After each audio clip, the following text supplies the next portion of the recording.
एक सवाल आएगा, सर $1 इज इक्वल टू 77.44 रुपया हो गया है, तो डॉलर इतना मजबूत, रुपया इतना कमजोर, ऐसा क्यों हुआ? बिल्कुल सही है। और एक बहुत बड़ा सवाल जो हर भारतीय के दिमाग में आता है वो ये है, सर $1 इज इक्वल टू 1 रुपया क्यों नहीं कर देते? ये तो हमारे ऊपर है ना, हम तो डॉलर को रुपए में बेचेंगे, सर हम ऐसा क्यों नहीं कर देते? हालांकि इसको समझाने में मुझे थोड़ा टाइम लगेगा, लेकिन जरूर समझा देना चाहिए, क्योंकि सेशन का नाम ही रियल न्यूज एंड एनालिसिस है, तो एनालिसिस कर ही लीजिए। ऑलरेडी हम बहुत ज्यादा लेट हो चुके हैं, 10:30 बज रहे हैं, लेकिन फिर भी मैं आपके सामने चलिए इस बारे में चर्चा करता हूं, फिर मैं आपको आगे बढ़ाऊंगा। सुनिए, पहला सवाल, $1 इज इक्वल टू 1 रुपया कर काहे नहीं देते हैं? आपको पता है कि डॉलर की इतनी वैल्यू क्यों है और रुपया इतना गिरा हुआ क्यों है? इसको सरल रूप से ऐसे समझिए, डॉलर और रुपया, इनके अंदर कुछ भी नहीं लटका हुआ है। आप रुपया देखेंगे, एक कागज का टुकड़ा है जिसके ऊपर लिखा हुआ है गवर्नर के द्वारा कि मैं धारक को इतना रुपया अदा करने का वचन देता हूं। मतलब क्या है? वो असल में वो एक नोट का बॉन्ड है, बॉन्ड पेपर है, वो नोट पेपर नहीं है असल में। यानी सरकार के द्वारा एक गारंटी पत्र है वो, जिसमें सरकार कह रही है कि इसका मतलब होता है कि इतना रुपया मैं आपको दे रहा हूं। इसको और थोड़ा सरल करते हैं, इसको यूं समझे, पुराने जमानों में, मैं थोड़ा जल्दी खत्म करने की कोशिश कर रहा हूं, हो नहीं पा रहा है। पुराने जमानों में होता यह था कि व्यक्ति सामान लेकर के कोई चीज खरीदने जाता था, जिसे हम बार्टर सिस्टम कहते हैं। बचपन में अगर आपका जीवन गांवों में बीता हो तो आपको पता होगा कि वहां पर आइसक्रीम भी गेहूं देकर खरीदी जाती थी। जैसे मेरा बचपन, मुझे याद है कि जब मैं गांव जाता था तो मेरी दादी जो है वो आइसक्रीम खिलाने वाले के लिए, आइसक्रीम वाला जब आता था तो उसको पैसे में पेमेंट नहीं करती थी। वो कहती थी कि ये पकड़ तेरी आइसक्रीम, और ये ले भैया तेरा गेहूं ले जा, 1 किलो गेहूं में इतनी आइसक्रीम दे जा। ऐसे ही होता था। आपने पता नहीं देखा हो तो कमेंट बॉक्स में जरूर हाँ या लिख करके ना लिख के बताइएगा। ये बार्टर सिस्टम चलता रहा। मैं अपनी दादी की कहानी को ही सुना करके आपको ये सारी बात समझाता हूं, हालांकि मैंने कई बार इस चीज को अलग तरीके से भी समझाने का प्रयास किया है। सुनिए, मेरे इकोनॉमिक्स के सेशंस में ये बहुत ज्यादा हिट कहानी है, और अगर आप भी इकोनॉमिक्स के सेशन ज्वाइन करना चाहते हैं तो मेरे अनअकैडमी पर एसएससी कैटेगरी के अंदर अभी चल रहे हैं। देखो बेटा, होता क्या है, सिंपल भाषा में इस तरह से समझिए, आइसक्रीम चाहिए थी तो हमने गेहूं दे दिया और खरीद लिया। लेकिन मान लीजिए कि मैंने जिद कर ली होती कि मुझे तो मिल्क केक खाना है, 1 किलो बर्फी खानी है। अब साहब बर्फी मांग ली मैंने, बर्फी साहब मान लीजिए 300 रुपए किलो है। अब 300 रुपए किलो के लिए दादी ने फिर से गेहूं निकाला जो कि 20 रुपए किलो है। निकाला 15 किलो गेहूं उन्होंने थैली में भरा कि ले हलवाई के पास ले जा, इसको दे देना और 1 किलो मिठाई ले लेना। मैं पहुंच गया, ले भाई पकड़। हलवाई जानकार था, उसने कहा ठीक है गेहूं काम आ जाएगा, दे जाओ साहब। दे दिया। अब भाई फिर हम नाटक गए। हमने कहा सुनो भाई साहब बात ऐसी है, दादी से कहा हमने कि हमें ना जीन्स की पैंट चाहिए। बोले बेटा तुम्हारे नाप की तो आती भी नहीं होगी। हमने कहा समझो की चाहिए। तो हम साहब पैंट लेने के लिए दादी से कहे, हमने कहा सुनो 5000 वाली जीन्स लेके आएंगे। दादी हमारी तरफ देखी, 5000 वाली जीन्स लाओगे तो सुनो एक काम करो, ये गेहूं निकालो। अब हम साहब अपने ऊपर सोचने लगे कि भाई साहब अगर मुझे गेहूं ले जाना पड़ा तो 250 किलो गेहूं ले जाना होगा, और 250 किलो गेहूं मुझे ले जाने के लिए विचार करिए इतना जबरदस्त सिस्टम चाहिएगा कि मैं साहब 250 किलो गेहूं अपनी गाड़ी पर लदवाता हूं, लेकर दुकान पर जाता हूं, एक जीन्स लेता हूं और उसके दुकान में 2 बोरियां टिका के धर देता हूं। दुकानदार की हालत खराब, क्योंकि मेरे जैसे 4 ग्राहक और आ गए। उस बेचारे की 10 बाई 10 की दुकान थी, पूरी दुकान में गेहूं की बोरियां, 4 बोरी में दुकान फुल, बेचारा ग्राहक घुस ही नहीं पा रहा। मतलब यह हुआ कि एक तरह से दुकानदार ने हाथ जोड़ लिए, ये बार्टर सिस्टम हम नहीं अपना पाएंगे, अपने घर ले जाइए, हमको नहीं चाहिए। हमने कहा कि तुम्हें वैल्यू नहीं है क्या गेहूं की, कितना महंगा हो रखा है? बोले साहब वैल्यू है, लेकिन अगर मैंने घर में सामान भर लिया तो बर्बाद हो जाऊंगा। दादी ने कहा लोड़ मत ले, तेरे को गेहूं दुकान में नहीं रखना, मत रख, मैं तेरे को एक लेटर पर लिख कर देती हूं। क्या लिख कर देती हूं? कि तू मेरे बच्चे को एक पैंट दे दे, और इसकी एवज में जब तू इधर आए तो गेहूं लेके चला जाना। बोले हाँ ये सही है, मेरी दुकान में नहीं दादी, आप अपने गोदाम में रखिए, आप अपने साथ में ये लेटर लिख के दे। दादी ने अपने साथ साइन करे और अंगूठा टिकाया कि जा बेटा ले जा तू इसको, और लेटर को मैंने जाकर के दुकान वाले को दिया। मैंने कहा ले सुन इधर ले इसको, मेरी दादी ने दिया है। वो राजी हो गया, बोले ठीक है भाई साहब, मैं जो है जब आपकी तरफ से निकलूंगा तब लेकर चला जाऊंगा। अब वो जो लेटर है ना, वो उस दुकान वाले ने अपने पास संभाल के रख लिया। अब वो सोचता है कि जब वो दादी के पास से निकलेगा अनाज लेके चला जाएगा। लेकिन इस बीच में उस दुकान वाले के पास जीन्स की पैंट खत्म हो गई। अब उसके पास लेटर तो बहुत सारे रखा हुआ गए, क्योंकि कईयों की दादी ने, मेरी जैसी कईयों दादी ने वहां पर बहुत सारे लेटर धर दिए। लेकिन अब उसको बेचारे को जरूरत पड़ी, वो जाके फैक्ट्री पहुंचा। फैक्ट्री पहुंचा तो फैक्ट्री पहुंच करके वो बहुत सारे लेटर्स लेके पहुंचा कि साहब लो, ये लेटर्स ले लो, मुझे माल दे दो। फैक्ट्री वाले ने कहा ये क्या है? बोले ये अंकित की दादी का साइन किया हुआ लेटर है, ये आदर्श की दादी का साइन किया हुआ लेटर है, ये विकास की दादी का साइन किया हुआ लेटर है। फैक्ट्री वाला बोला कौन सा अंकित? मैं नहीं जानता कितने अंकित हैं यहाँ पे, मेरी फैक्ट्री में 10 काम कर रहे हैं।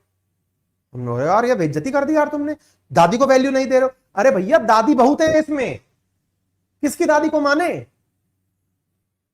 तो भाई इसके चक्कर में मुझे गेहूं मिल जाएगा। बोले लिया गेहूं जाकर के। दिक्कत होने लगी। 1 मैन तक तो चल गया, दूसरे आदमी तक बात नहीं पहुंची। अब क्या किया जाए? अब भाई साहब दादियों में एक यूनिवर्सल दादी बनाई गई। सारी दादियों ने सम्मेलन किया कि यार अपनी एक पहचान होनी चाहिए।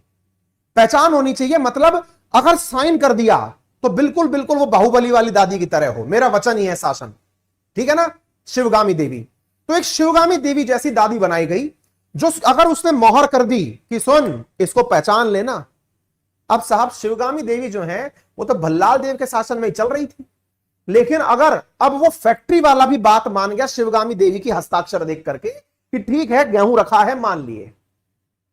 अब साहब मेरे दिमाग में एक दिन गड़बड़ सूझी। क्या गड़बड़ सूझी? कि शिवगामी देवी का लेटर तो मिल गया, अब इस लेटर के दम पर मैं व्यापार करने चलता हूं। अब वो फैक्ट्री वाला कच्चा माल लेने के लिए फिर आगे निकल पड़ा।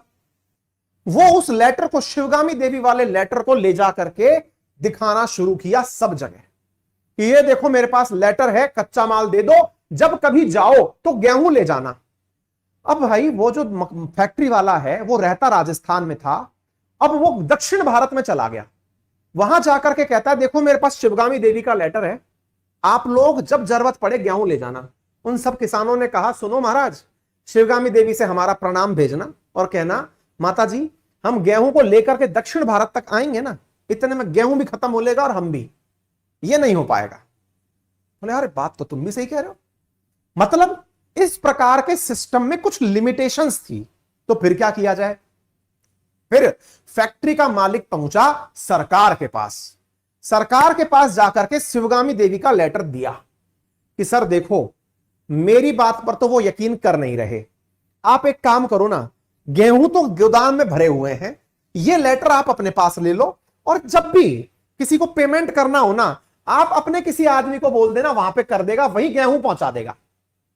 है दक्षिण भारत में आपका ही कोई आदमी ऑलरेडी वहां हो, उसको बोल देना, और दक्षिण भारत वाला कोई व्यक्ति उत्तर भारत में आएगा तो उसको बोल देना हम यहां से पेमेंट कर देंगे। यानी किसकी जरूरत पड़ी? सरकार की जरूरत पड़ी। सरकार को जब यह बात समझ में आई, सरकार ने कहा बात तो सही है, एक काम करो सारी शिवगामी देवियों को बुलाओ, अपने पास में गोदाम में चेक करो कितना गेहूं भरा हुआ है, कितना गोल्ड भरा हुआ है, कितना विदेशी मुद्रा भंडार भरा हुआ है, कितनी चांदी भरी हुई है, कितना जीडीपी है। सब शिवगामी देवी बुला ली और सरकार ने उधर से शक्तिकांत दास नामक बाबा को बुलाया। ए बाबा इधर आओ। बोले हाँ बैठो इधर। इन सारी दादियों के भंडार में इतना पैसा है, मतलब इतना माल भरा हुआ है। बोले ठीक है, अब सुनो ये जो माल भरा हुआ है ना, इस माल की एवज में तुम एक लेटर जारी करो। जिनको समझ में आ रहा हो प्यार से कमेंट बॉक्स में जरूर कमेंट करिएगा और जरूर सेशन को शेयर करिएगा। शक्तिकांत दास ने सारी दादियों के लेटर अपने पास इकट्ठे कर लिए, सबका जितना भी माल था गोदाम में उनको कैलकुलेट करके उसने पर्चे जारी कर दिए और उस पर नीचे लिख दिया कि मैं धारक को 500 रुपए अदा करने का वचन देता हूं। समझ गए? यानी कोई भी देश जब करेंसी जारी करता है तो वो केवल प्रिंटिंग के आधार पर जारी नहीं होती है, जारी होती है कि उस देश के गोदाम में कितना माल भरा हुआ है। यानी कि करेंसी आप कितनी भी छाप सकते हैं, लेकिन अगर आपके गोदामों में माल नहीं है तो वो करेंसी वैल्यूलेस हो जाती है। क्योंकि उल्टा विचार करिए, आप उस करेंसी को लेकर माल लेने भी तो दादी के पास जाएंगे और दादी बोल दी कि मेरे गोदाम में माल नहीं है, तो आप क्या कीजिएगा? समझ में आ गया? तो जिनके गोदाम में जितना ज्यादा माल होगा उनकी करेंसी उतनी ही मजबूत होगी। डॉलर के मुकाबले रुपये की कहानी एक लाइन में अगर कहूं तो अमेरिका के गोदाम में भारत की तुलना में 77 गुना ज्यादा माल भरा हुआ है। अरे समझ में आ गया हो तो यार हम सब कर दो, शेयर वेयर कर दो, लाइक वाइक कर दो। रात 11 बज रहे, पढ़ा रहा हूं आपको, कर लो थोड़ा सा इतना भी। मेरे भी बीवी बच्चे इंतजार कर रहे हैं, फोन का मैसेज आ रहा है बार बार। समझ रहे हो आप क्या कहना चाह रहा हूं?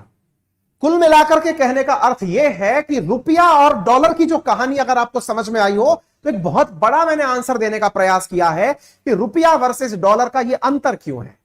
उसके गोदाम में बहुत माल है, हमारे गोदाम में कम माल है। हाँ, आप में से बहुत से लोग इस प्रकार का विचार करेंगे, सर कोई फर्जी लेटर छाप लिया तो क्या होगा? इन सब का आंसर है करेंसी उतनी ही डेवैल्यूएट हो जाएगी। यह तो हमने समझाया आपको एक बेसिक पॉइंट। अब हम एक और बात आपको बताते हैं, दूसरी बात समझिए। उम्मीद है कि आपको यह बात क्लियर हो गई हो, है ना? अब सवाल बनती है, सर एक बात बताइए, अपने देश की करेंसी के गिरने का सबसे बड़ा कारण क्या है? हमारा रुपया इतना नीचे क्यों गया? दो इसके जो प्रमुख कारण है पहले वो समझिए। पहला, अमेरिका की जो करेंसी है ना वो मजबूत हो गई, यानी उसके गोदाम में ज्यादा माल भरने में आ गया। आप पूछेंगे ऐसा क्यों हुआ? ऐसा इसलिए हुआ क्योंकि अमेरिका ने दुनिया भर के देशों के साथ में सैंक्शन खेला। सैंक्शन कैसे खेला? कि रूस से कोई व्यापार नहीं करेगा तो किससे करेगा? अमेरिका से करेगा। अमेरिका से करेगा तो सारा माल अमेरिका के गोदाम में भरा हुआ आएगा। डॉलर मजबूत हो गया, नंबर एक बात। दूसरा, एशियन करेंसीज डाउन हुई। क्यों डाउन हुई? क्योंकि रूस के साथ एशिया की बहुत सी करेंसीज व्यापार करती थी। चीन व्यापार करता था, व्यापार को होल्ड कर दिया गया, करेंसी गिरने लगी क्योंकि गोदाम का माल खाली होने लगा, फॉरेक्स रिजर्व जाने लगा। तीसरा, रिबाउंड इन ऑयल प्राइसेस। चूंकि रशिया के द्वारा ऑयल एंड गैस की सप्लाई कहीं नहीं हो पा रही है, बाधित हो रही है, ऐसी स्थिति में जो गल्फ कंट्रीज हैं अब वो 1 लीटर के लिए, 1 बैरल के लिए ज्यादा डॉलर मांग रहे हैं। यानी उनके वहां पर जो गोदाम है उसके लिए वो ज्यादा डॉलर की डिमांड कर रहे हैं। On going Russia Ukraine crisis का अर्थ निकल के आया। और फिर जो हमारे यहां पर फॉरेन इंस्टीट्यूशनल इन्वेस्टर्स हैं वो साथियों अपने यहां से पैसे निकाल के ले जा रहे हैं। क्यों? उन्हें डर है कि कहीं इंडिया को अमेरिका ने सैंक्शन कर दिया तो। क्यों?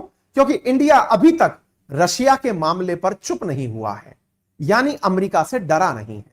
अगर अमेरिका ने गुस्से में आकर कभी इंडिया पर सैंक्शन लगा दिया, इंडियन कंपनीज को ब्लैकलिस्ट कर दिया, तो उनका तो पैसा डूब जाएगा। आप सोचिए, आपने किसी को उधार दे रखा हो और वो लड़ाई से मान ही नहीं रहा हो, आप तुरंत उधार मांगेंगे, भाई तू कल को मरमरा गया तो हमारी बेइज्जती हो जाएगी, पैसे दे। तो ये लोग हमारे मार्केट में से पैसा निकाल के शेयर मार्केट में से ले जा रहे हैं।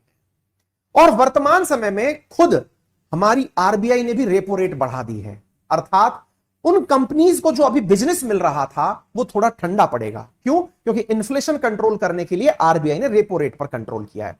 ये कुछ बड़े कारण हैं जिनकी वजह से ये हुआ। सर इसका नुकसान या फायदा क्या होगा अगर ऐसा हुआ है? तो फायदा यह होगा कि डॉलर के मुकाबले रुपया कम है, तो उधर के लोगों को यहां के 1 डॉलर में, अपन ऐसे सोचते थे ना बचपन में, यार अपने यहां पर बिस्लरी की बोतल 20 रुपए की आती है, अमेरिका में कितने की आती होगी? बोले 1 डॉलर की। यार भाई साहब एक काम नहीं करें अपन, 1 डॉलर ले लिया, 77 रुपए का डॉलर है, 20 चौका 80, 4 बिस्लरी की बोतल इंडिया से भरो हवाई जहाज में। है इंटरेस्टिंग बात? हवाई जहाज में 4 बिस्लरी की बोतल भरो और वहां पे जाकर के अनलोड कर दोगे, ले भाई पकड़ दारू पानी ले आए अपन, तो 4 डॉलर मिलेंगे। और क्या होता है एक्सपोर्ट इंपोर्ट में? यही तो होता है। कल भी सुबह भी पढ़ाया मैंने कि एक्सपोर्ट कैसे बढ़ाया हमारा।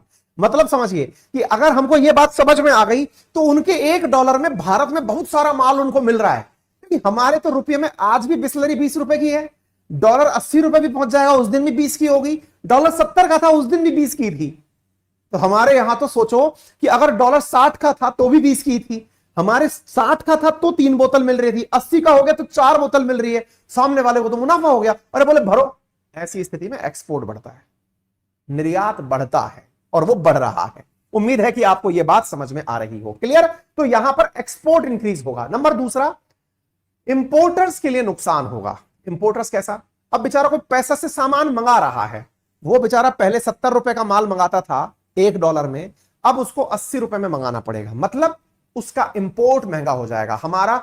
और देखिए भारत को ओवरऑल फायदा होगा या नुकसान? तो नुकसान होगा। क्यों? क्योंकि इंडिया इंपोर्ट ड्रिवन कंट्री है, हमारे यहां पर इंपोर्ट ज्यादा है, एक्सपोर्ट कम है, ट्रेड डेफिसिट में रहते हैं हम, तो हमारे ट्रेड में इंपोर्ट्स के बिल ज्यादा हो जाएंगे, हमारे यहां पर नुकसान ज्यादा होगा, फायदा कम होगा। क्लियर? हमारे यहां पर इस वजह से चूंकि इंपोर्ट महंगा हो जाएगा तो तेल महंगा होगा, तेल महंगा होगा तो तेल सप्लाई महंगी होगी, तेल सप्लाई महंगी होगी तो हमारी आम जनता को आवाजाही के लिए ज्यादा धन खर्च करना पड़ेगा, जिससे ओवरऑल महंगाई बढ़ेगी। तो इसकी वजह से हमारा और सबसे बड़ा नुकसान क्या हुआ? इन्फ्लेशन का हुआ, हमारे यहां महंगाई बढ़ेगी। और क्या होगा? भारत सरकार को इसको कंट्रोल करने के लिए अपने देश में रखे हुए डॉलर्स को ज्यादा निकालना पड़ेगा, इससे हमारा फॉरेक्स कम हो जाएगा, फॉरेन रिजर्व कम हो जाएगा। कंटेंट बहुत शानदार हमने पीपीटी बनवाई है, ये कंटेंट आपको क्लास पूरा होने पर अंकित अवस्थी सर के नाम से मेरा टेलीग्राम है, उस पर एज इट इज क्लास पूरी होने के बाद मिल जाएगा। मेरी टीम जगी हुई है, साथ में बैठी हुई है, आपको कंटेंट पीडीएफ के तुरंत बाद मिल जाएगा, है ना? तो ये सारी चीजें लिखने की कोशिश मत करना, ये सब चीजें मिल जाएगा आपको, ठीक है? इसके साथ साथ अब हमारे देश के अंदर जो एनआरआईज हैं उनके द्वारा भेजा जाने वाला पैसा बढ़ेगा, क्योंकि रुपया रसातल में है। वो सोचेंगे कि अपना डॉलर जल्दी से इंडिया में भेजो, उससे क्या होगा? अब जो प्लॉट हम लोग 1 करोड़ में खरीद रहे थे, अब वो 90 लाख में ही मिल जाएगा। क्यों? क्योंकि वो डॉलर में पेमेंट करेंगे, तो उनका डॉलर यहां ज्यादा वैल्यू रखेगा, तो हमारे रेमिटेंसेस इन दिनों इंक्रीज होंगे। ओवरऑल अगर एक लाइन बोलूं तो भारत का नुकसान है, क्योंकि हमारे इंपोर्ट्स पर प्रभाव पड़ेगा। ओवरऑल जो चीजें मैंने वो आपको बता दी। कंट्रोल कैसे किया जाए? आरबीआई इस समय पर खुद से अपने डॉलर्स को रिलीज करेगी। रिलीज करेगी का मतलब आरबीआई डॉलर की सेल निकालेगी। कल परसों की न्यूज में आ भी जाएगा, मैं पढ़ा दूंगा, जिसमें आरबीआई के द्वारा क्या किया जाएगा? मार्केट में डॉलर की अवेलेबिलिटी बढ़ा दी जाएगी, जिससे रुपए के अंदर डॉलर कमजोर पड़ जाए। जब कमजोर पड़ जाएगा तो वैल्यू कंट्रोल में आ जाएगी। अभी आप 2 दिन में पढ़ लीजिएगा कि आरबीआई ने डॉलर्स को बेचना शुरू कर दिया है ना? अगर न्यूज मिलेगी तो मैं डेफिनेटली लेकर आऊंगा। अगर आपको यह जानकारी पसंद आ रही हो तो जरूर सेशन को शेयर करिएगा। इससे महत्वपूर्ण जानकारी है हमारे